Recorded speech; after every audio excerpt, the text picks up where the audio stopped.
இதுதான் ஆளுங்கட்சியின் சாதனை. கேள்வி கேட்பதெல்லாம் ஒழிக்க வேண்டும் இருக்கின்றார். சாதனையாளர் பட்டியலிலே முதல் இடம் ஜெயலலிதாவுக்குத்தான், தலைமைச் செயலாளருக்குத்தான். பொதுப்பணித்துறை எங்கே இருக்கிறது? விளம்பரத்தாக வைத்தார்கள், கமிஷன் கேட்கிறார்கள் என்று. அவன் மீதான நடவடிக்கை எடுக்காத கெடுகட்ட அரசாங்கம் தமிழகத்துக்கு தேவையா? மக்கள் சிந்திக்க தொடங்கிவிட்டார்கள். மக்களை ஏமாளியாக நினைக்காதே. உங்களுக்கெல்லாம் பாடம் கற்பிக்க புறப்பட்டு விட்டார்கள். இயற்கை ஒன்று கற்பித்தது, மக்கள் மற்றொன்றை கற்பிக்கப் போகிறார்கள். ஜாகிரதை, ஜாகிரதை, ஜாகிரதை. மனிதாபிமானம் தேவை. உங்கள் கட்சிக்கு 1 கோடி மக்கள் இருக்கலாம், ஆனால் 6 கோடி மக்களுக்கு முதலமைச்சர். புரிந்து செயல்படுங்கள். தயவு செய்து வேண்டி கேட்டுக்கொள்கின்றேன். உங்களை சுற்றியுள்ள கொள்ளைக்கூடரை அகற்றிவிட்டாலும் நீங்கள் நல்லா இருக்க முடியும்.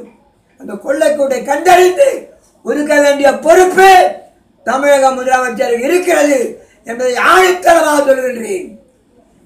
அதை கிரானைட் ஊழல் நிரூபித்து விட்டது. மேலும் நீங்கள் சப்பை கொண்டிருக்கின்ற வேண்டாம். துணிந்து தைரியமாக வெளியே வாருங்கள். மக்களை சந்திக்க வாருங்கள். பத்திரிகை சந்தியுங்கள். அப்போதுதான் நம்ப முடியும் உங்களை. இல்லை என்றால் அந்த கொள்ளக்கூடத்தின் சரியாகத்தான் மக்கள் பார்ப்பார்கள். சிந்தித்து உங்கள் மூளையையும் உங்கள் அறிவையும் பயன்படுத்துங்கள் மக்களுக்காக. எம்ஜிஆர் பேரிடர்களுக்கு மீண்டும் நீங்கள் ஆட்சிக்கு வர முடியாது. உங்கள் படங்களை எல்லாம் உடனடியாக எடுங்கள். எதற்கு உங்கள் படம் தேவையா?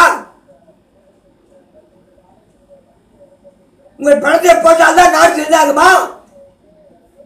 அரசு விளம்பரங்களை முதலில் பேருந்து நிலையங்களுக்கு படங்களை எல்லாம் எடுங்கள். படம் எதற்கு? மக்கள் வரிப்பணம் மட்டுமல்ல, நீங்கள் உழைத்த பணமும் அதை வீணாகிறது. தேவையா? அந்த படத்திற்காக சேமிக்கிற பணத்தில் 10 பேர் ஏழைகளுக்கு சோறு போடலாம். சிந்தியுங்கள், விளம்பரத்தை தருங்கள். விளம்பர பிரியரே, வேண்டுகோளாக வைக்கிறேன். சட்டத்தை மதிக்க கற்றுக்கொள்ளுங்கள். நீங்கள் கற்றுக்கொள்ளுங்கள், கற்றுக் கொடுங்கள் பிறகு என்பதை தெரிவித்துக் கொண்டு தமிழக மக்கள் வீட்டுக் கொண்டார்கள். நிச்சயமாக பாடம் புகட்டுவார்கள். திரிந்து வாழுங்கள். திரிந்து வாழ்ந்தால் மன்னிப்பு. வாழமாட்டேன் அராஜமாக இருந்தால் அதன் விளைவை நீங்கள் எதிர்பார்க்க போய் என்று தெரிவித்துக் கொள்கிறேன். வாக்காளர் பெருமக்களே, தமிழக மக்களே, சிந்தித்து பாருங்கள். 2016 ஒரு அரசியல் மாற்றம் ஏற்படுத்த வேண்டும் என்று மக்களை தாழ்மையோடு வேண்டி கேட்டுக்கொள்கிறேன்.